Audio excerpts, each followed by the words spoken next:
É isso aí, gente. Vamos falar hoje sobre maquete que cabe no orçamento, beleza? Se você quiser fazer uma coisa pequena, se você acabou de adquirir uma caixa básica e você quer fazer alguma coisa, para pelo menos não ficar aquela coisa assim, monta, desmonta, quer dizer, você quer colocar sobre um tablado e dar uma carinha legal para ela. Vamos conversar sobre isso. Em primeiro lugar, eu queria falar sobre esse riozinho. Ele foi feito com cola branca, normal, e a gente precisa colocar mais de uma vez. Aqui na frente foi posta uma fita crepe quando a cola foi colocada no recorte. E essas pedrinhas aí, antes de qualquer coisa, foram colocadas essas pedrinhas e a vegetação. São pedrinhas comuns. Na verdade, é aquilo que, depois que eu fiz a peneiração para que os menores grãos virassem lastro, acabaram sobrando essas pedrinhas maiores que acabaram entrando aí. Então, primeiro foram colocadas as pedras, essa vegetação, a vegetação que eu vou mostrar para vocês, que foi feita com aquele sistema de espuma, não é? Com espuma tingida, né? Batida no liquidificador e aí tingida. E então, depois de colocadas as pedrinhas e a vegetação, essa vegetação mais alta aqui, esse capim mais alto foi feito com bucha, também tingida, simplesmente nós pintamos e depois de deixar secar por um tempo legal, nós colocamos a cola branca. Então eu pus a cola branca mais de uma vez, pelo menos umas 3 vezes eu fui repondo. E a cola branca é PVA, quer dizer, ela também é um polímero, né? Polivinilacrilato. Sendo polímero, depois que a água vai embora, sobra algo que tem um aspecto que não é tão diferente, por exemplo, da resina poliéster que a gente costuma usar. Mas ela tem outra natureza química, ela é diferente e não sobra muita coisa. Se você olhar aqui, muito da água, grande parte da cola branca é água. Depois que a água vai embora, sobra só uma impressão de que o leito está um pouco molhado. A gente não tem, na verdade, um grande volume de água. Então, quando a gente usa cola, este tem que ser o objetivo. Eu realmente não acredito que cola branca consiga encher isso aqui, a menos que a gente use uma quantidade insanamente grande. O que não é a intenção, daí acaba sendo mais fácil usar a resina poliéster. Nessa cena também, nós colocamos essa estação de pátio, que nós já temos uma espécie de review, na verdade uma montagem aí num dos nossos vídeos, e eu achei que convinha colocar. A ideia é que a maquete seja barata. Isso não é um kit caro, quer dizer, eu estou tentando trabalhar com o que tem de nacional e colocar pouca coisa. E nós já vimos que valeu bastante a pena, é um kit de montagem simples e dá uma impressão bem legal. Teve um comentário aí de alguém que falou que parecia um galinheiro, de certa maneira parece mesmo. É claro que vai do seu gosto. Eu aproveitei que esse kit é pequenininho, é uma estação que pode ficar numa curva. Tem que tomar cuidado só com a distância dela para a linha, para não encostar nos vagões, quando eles estiverem passando, né? Essa caixa d'água é de construção nossa, dá para perceber que a parte de baixo, quer dizer, a parte que tem as janelas e os tijolos é feita com pedaços do depósito de locomotivas Fratesc. A partir daí, bom, na verdade eu já tinha esses pedaços que eu tinha picotado para fazer outra coisa e tudo, e aí eu pensei em fazer algo como uma caixa d'água com inspiração nas caixas d'água inglesas. Então a gente tem aí coisa que apareceu também no nosso estado e no nosso país. Então a gente consegue ver por aí que tem essa parte de baixo, uma construção simples, foi só recortar e colar esses 4 lados. Nós temos aqui em cima, isso é feito, essa parte que é a caixa d'água em si, que está pintada de cinza, é feita com pedaços de compensado. Na verdade eu cortei 3 retângulos de compensado, e aí coloquei assim, estreitos, né, talvez de 1 centímetro, acredito, e aí colei um em cima do outro. Só que não fica bem acabado, eu tive que colocar um pouco de massa corrida por cima, uma camada bem fina de massa corrida. As almofadas do concreto, que são essas partes que tem um leve relevo, são feitas com papel. Foi só colar um papelão bem fino, na verdade uma espécie de papel cartão que eu tinha, cortado direitinho, esses retângulos cortados direitinho, por cima e pronto. Depois da pintura, eu arrematei a parte de cima com uma espécie de tampa, que de fato essas caixas d'água tinham. É uma tampa feita em madeira e eu reproduzi com madeira balsa. E também tem uma tampinha também feita de balsa ali em cima. A bomba que está na frente, ela foi um kit que eu comprei há muito tempo, não foi nada caro, eu só comprei a bomba separadamente. Deve ter sido coisa aí de uns 10, 15 reais, tá? Eu tinha aqui jogado, falei, então vou aproveitar e fazer uma caixa d'água bonitinha, com cara de caixa d'água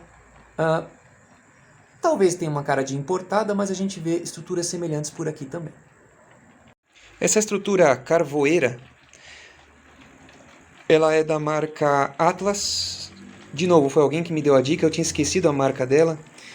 E eu fiquei impressionado quando eu comprei, eu acabei pedindo pelo Mercado Livre, e eu fiquei impressionado com ela, porque ela foi bem barata pro tamanho dela e pro tanto de coisa que tem. Ela demora para montar e tudo, tem essa estrutura legal, meio treliçada aqui embaixo.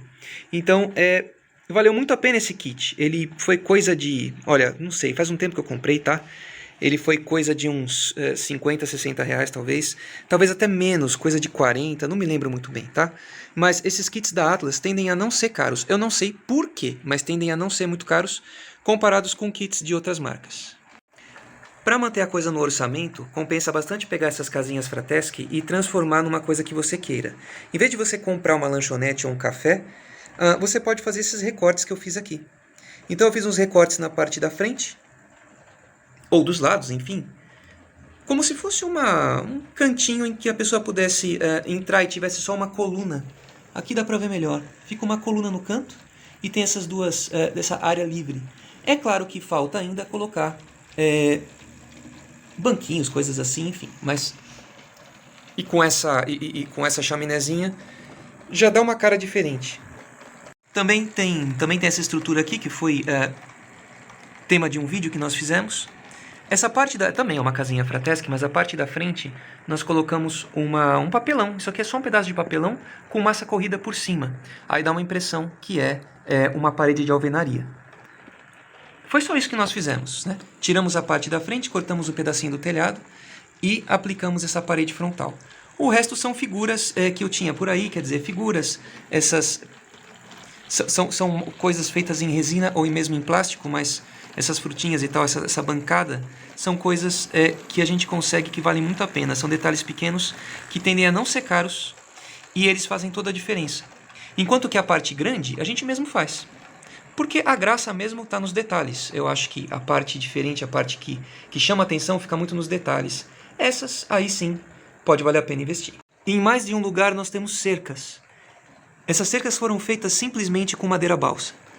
Eu só cortei filetes de balsa e fui colando com cianoacrilato, que é a super cola, né? Cola instantânea.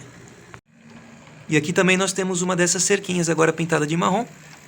A parte de baixo é cinza, como se fosse algum tipo de estrutura que mantivesse ela junto com o cimento. Eu me diverti muito fazendo essa parte, que é uma espécie de indústria química. Você pode pensar numa indústria de amônia, uma fábrica de amônia, ou alguma coisa que envolva combustíveis. Caso tivesse uma coluna de fracionamento, que eu não coloquei aqui. Mas aqui já está bem interessante, porque eu usei simplesmente tubos de corante. Corante tipo corante xadrez, corante da Coral, corante que a gente usa para tinta mesmo. A parte de cima, foi feita a parte de cima. Na realidade, essa parte em que a gente encaixa o encanamento, foi feita com arruela. Aqui um pedaço de bucha. E logo aqui em cima, esse encanamento todo foi feito com palito de churrasco. A gente tem que cortar em 45 graus para poder ficar uma emenda certinha. Tirando isso, é claro que aqui dá para ver um tanque de combustível Fratesc. Aqui eu fiz essa estrutura para proteção, no mesmo sistema que as cerquinhas de madeira balsa. E junto nós temos esse kit que eu já tinha. Eu comprei como uma espécie de... não comprei novo nem nada. As pessoas colocam no Mercado Livre como se fosse meio que lixo. Assim, ó, tá, ó, vintão, você pega isso aqui. Então, ficar de olho vale a pena. Aí eu pintei e tal, mexi, a gente dá uma reformadinha e aí fica interessante. Eu tinha essa capatazia da Rossmann, que acabou entrando também nessa fábrica. Além da caixa d'água. Na mesma inspiração da caixa d'água que nós fizemos para outra maquete do frigorífico. E se você quiser fazer um fim de linha bem brasileiro, não necessariamente brasileiro, não é só aqui que a gente faz isso, mas isso aqui é um sistema legal. Eu usei madeira balsa e também pedaço de caixa de fósforo. E enchi simplesmente com pedrinhas. Por que isso, né? Isso aqui é um sistema que se faz de fim de linha mesmo, que a gente pode ver por aí. Caso a gente tenha algum excesso na hora de o vagão encostar aqui, isso é uma proteção. E essa estaçãozinha de cargas foi algo que nós fizemos com também pedaços do depósito de locomotivas. O telhado, eu confesso que não lembro de onde eu tirei, mas também foi um kit que tinha por aí.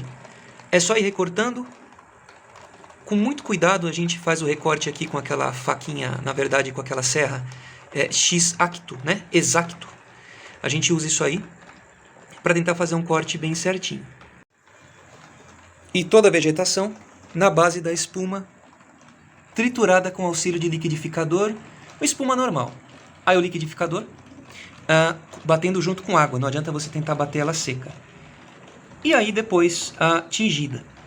Só que sempre que eu colo, eu coloco bastante, eu coloco ela na posição, coloco por cima a cola branca, diluída, 50%, água 50%, cola branca, e logo depois eu jogo serragem. Dá uma impressão muito melhor do que simplesmente esses flocos soltos. E com relação às árvores, algumas árvores são feitas por nós mesmos, com o mesmo sistema da espuma, e aí os galinhos você pode encontrar por aí na rua, alguma coisa que lembre forquilha, mas também tem grande parte aqui, foram árvores, aqui não tem muito jeito, eu poderia fazer tudo na raça, mas faz muito tempo que eu compro arvorinha para as maquetes, e eu sempre vou juntando, então no final das contas eu tenho um monte de árvore, porque faz uns 10 anos que eu monto maquete, só por causa disso, tá? Mas você pode fazer tudo nesse sistema, que também fica bem legal. Essa estrutura é uma estrutura para descarga de vagões hopper, quer dizer, vagões com grãos, por exemplo. Ela é chamada chupim, e ela é feita aqui com palito de churrasco, e com, creio eu, palito de sorvete também, e palito de fósforo, tudo isso. Aqui é importante ter aquele mandrilzinho, que é uma furadeirinha manual bem baratinha, que você pode fazer pequenos furos. E aqui as rodas de um carrinho qualquer. A parte de cima tenta imitar uma espécie de motor, porque é o motor que vai fazer girar uma rosca sem fim que tem ali dentro, né, no protótipo, e que faz os grãos subirem e serem jogados, por exemplo, num caminhão. Aqui a gente simplesmente estaciona o vagão e ele precisa ter como se diz aquilo, as comportas inferiores abertas, para que a gente tenha os grãos caindo na linha mesmo, tá? Então isso aqui é uma espécie de elevador de grãos portátil, que pode ser transportado, não costuma ser uma estrutura muito grande. E o nosso relevo, para o bem ou para o mal, seja ele bom ou não, legal ou não, não sei, mas nós fizemos sem isopor. Eu procuro sempre trabalhar só com papelão e jornal, tá? Quer dizer, eu faço uma estrutura de papelão, daí eu preencho com jornal molhado, simplesmente, sem cola mesmo. Eu descobri que isso não fica ruim, dá pra fazer. E aí por cima, a gente opta por colocar papel toalha de cozinha mesmo. Com cola branca também, aquela diluição 50%. Passada com pincel por cima. No começo, não dá essa impressão. Com um pouco de tinta, muda totalmente a cara. Aqui eu optei por fazer algo mais envolvendo o cinza do que o marrom. Porque eu quis algo um pouco mais rochoso, mas é legal intercalar com um pouco de marrom sem você limpar o pincel. Quando a gente não limpa o pincel, ele fica com essa transição. Então vejam, por exemplo, essa encosta, em que a gente tem aqui o cinza mudando para o marrom para o cinza e uma cor mais ou menos intermediária. Essa é a ideia. Finalmente, eu decidi não usar desvios reais, AMVs reais. Eu só fiz algo cenográfico, eu já tinha falado para vocês sobre isso aqui. Quando nós mexemos primeiro nessa maquete aqui, o que eu construí aqui agora foi sobre aquela primeira base que nós já temos alguns vídeos envolvendo. E aí, o que eu fiz? É claro, eu simplesmente fui colocando, recortando e fazendo de conta que são desvios. Eu acho que é legal porque, embora não seja funcional, a gente pode colocar detalhes como, por exemplo, isso aqui, que é o acionamento, quer dizer, a alavanca de desvio, parecendo um pouco mais com algo real. Não quer dizer que você não possa fazer isso aqui com um desvio funcional da própria Fratesc, é claro. Então eu coloquei aqui em 2 pontos. Se você tiver uns reais a mais, uns 100 reais a mais aí, você pode comprar 2 desvios, é claro, e simplesmente fazer assim, não tem nenhum problema. Faz do mesmo jeito ou com uma outra configuração. Assim eu achei que ficou legal. Um ramal que sai para lá e do próprio ramal eu tenho outro desvio para cá, que serve a esta fábrica que está aqui perto. Novamente, pode ser feito com desvios AMVs funcionais, desvios reais. Não tem o menor problema se você quiser. Eu preferi fazer assim, porque eu quis usar o que eu tinha aqui em casa. No final das contas, a gente tem uma maquete que ficou com 1,25 de comprimento por 1 metro de largura. ela é muito pequena. Você consegue levar no carro se quiser levar para algum lugar. Ela pode servir quase que como um mostruário de alguma coisa. Ela tem algo de, talvez seja um sistema híbrido entre diorama e maquete, porque o que fica estacionado aqui nesses ramais fica, não mexe, fica aí e tal. Mas ao mesmo tempo tem algum movimento. Então não é tão pequeno quanto poderia ser um diorama, não tem um pouco de movimento, aliado a um pouco mais de espaço para colocar um pouco de material que você queira mostrar. De repente você tem aí, não sei, uma loja, ou você queira usar para tirar fotos. Se você quiser usar para tirar fotos, eu acho legal colocar um backdrop, que é aquela parte que fica atrás, quer dizer, para não aparecer tipo roupa secando e tal, é aquela parte que fica atrás, que simula céu, alguma coisa assim. É isso aí, gente. Muito obrigado e até mais.